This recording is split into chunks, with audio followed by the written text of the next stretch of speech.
Bon, en tout cas, dans la minute où on est à la télévision nationale, l'art nourrit son homme. Donc, il faut pas vouloir l'engager. Si on a raison de nourrir l'homme, il y a un théâtre national, il y a une image en Mboka.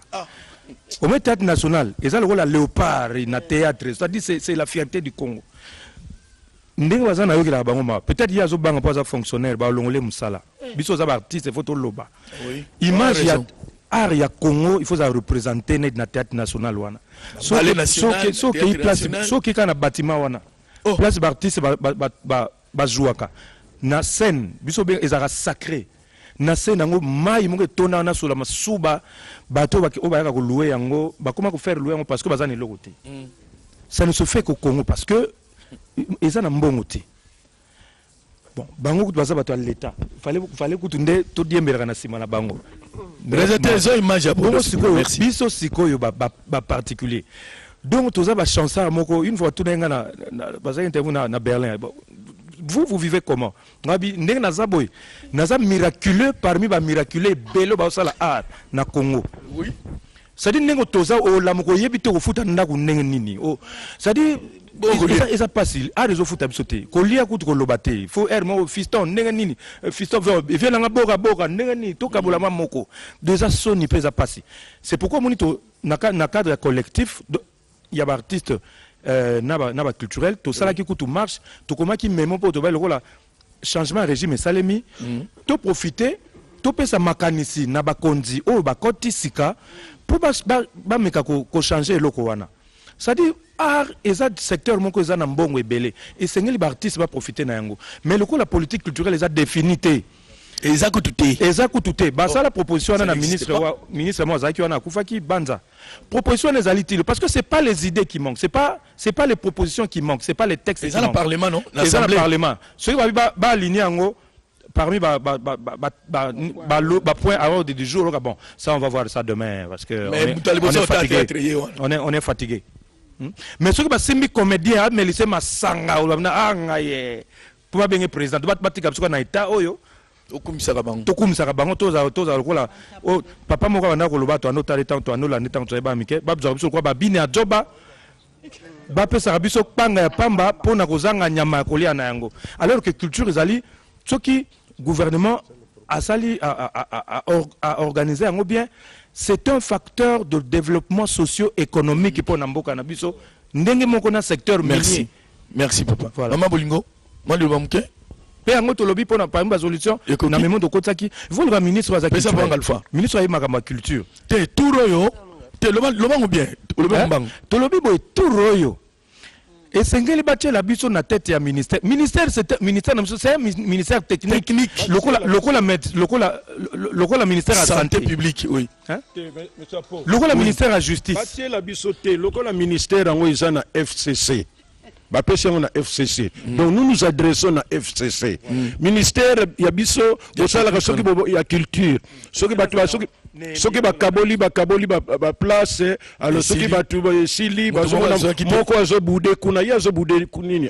C'est culture c'est culture. Na budget 0,1 pour kota même na bureau na yazo mona ngoni malchance vraiment pour na ye qu'est-ce qu'il est venu faire là-bas. Alors tant boko ya ngwana FCC pardon. Est-ce que batoyo na mdaroza la ministre culture te botoma misapi na baloyo tomola misapi bapesa ngo kaka na bapesa na ba politicien te balukata na société civile batu bazali bakoki batala na société civile ya FCC oyo bazana réflexe culturel oyo balingaka yango poto kolingaka na oyo eloko wana te même na kati ya FCC bakozwa un technocrate bapesa ministère ezali kama mboka non ezana poste basi bakabolaki déjà ba poste pour le ministère ya culture et art ezana compte ya FCC donc yende suko FCC basala ndenge nini bakoki bayoki voilà papa Ngalfa to silisa en même temps oui ça y a un petit papa po oui likambo ya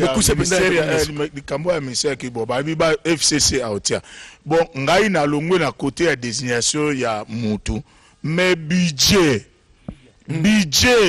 oyo tolobaka budget oyo pe bozo pesa na ministère ya culture 0,01% aka sikoyo 0,0001 ezo profiter na banane. Toza na combien de festivals oyo soki balobi qui est organisé festival et coûte ça 1 franc na mboko oyo.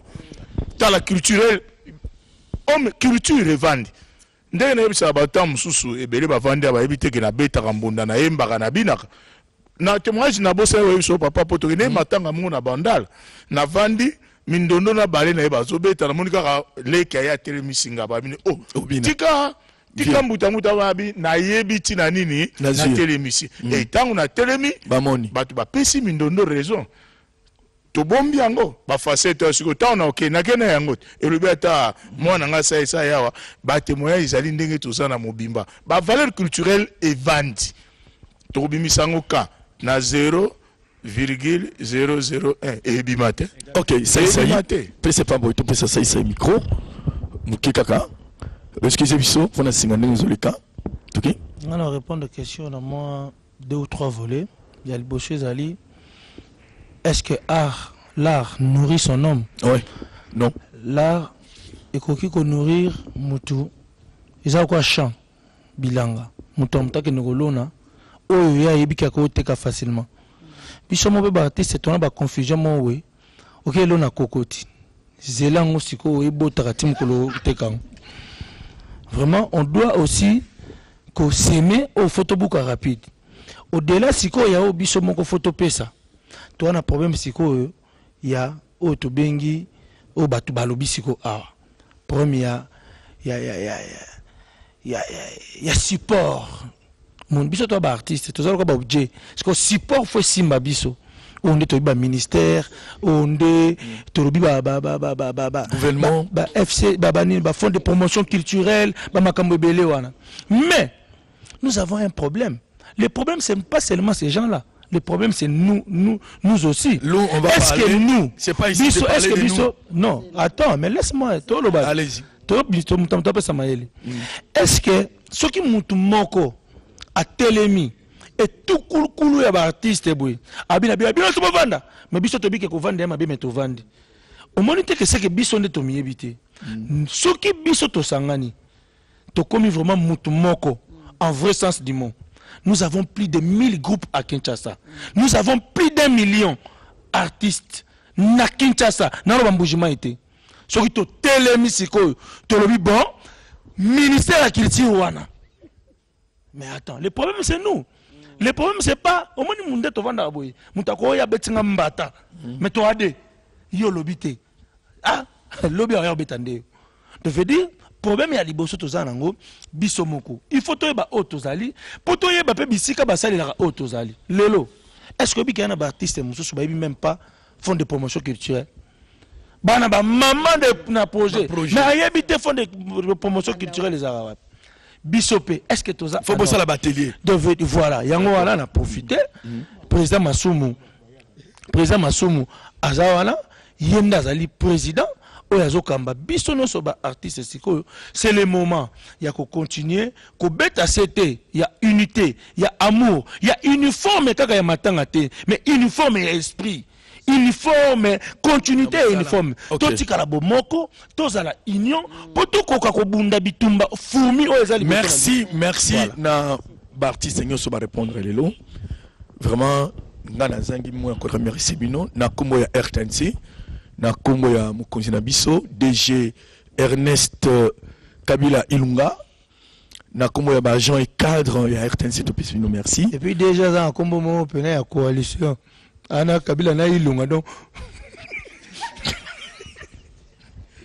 Ok, c'est un artiste, c'est normal. To soli la Solange, ba petit programme. To kutana mercredi 14 na morgue centenaire, 50e pardon. Papa Masum Ernie. Déjà 9h déjà to zawana.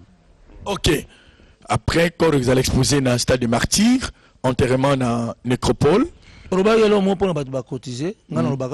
Merci. Merci. Merci bien Batumio tu vas cotiser. Ce que cotiser non te continuer payer. Cotisation ça va bon côté. Cotisation ba prière pour matange les bien. Cotisation à sécurité, cotisation et à quoi accompagner biso na ba saute mouton. Bon, merci.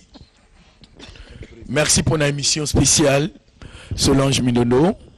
Artiste ne meurt pas, c'est au travers de ses œuvres que nous penserons toujours à lui, parce que c'est un artiste. On l'acclame parce qu'il a fait un travail énorme. Bravo l'artiste, bravo l'artiste, bravo l'artiste, bravo l'artiste. Au revoir. Oh, chérie Mindondo.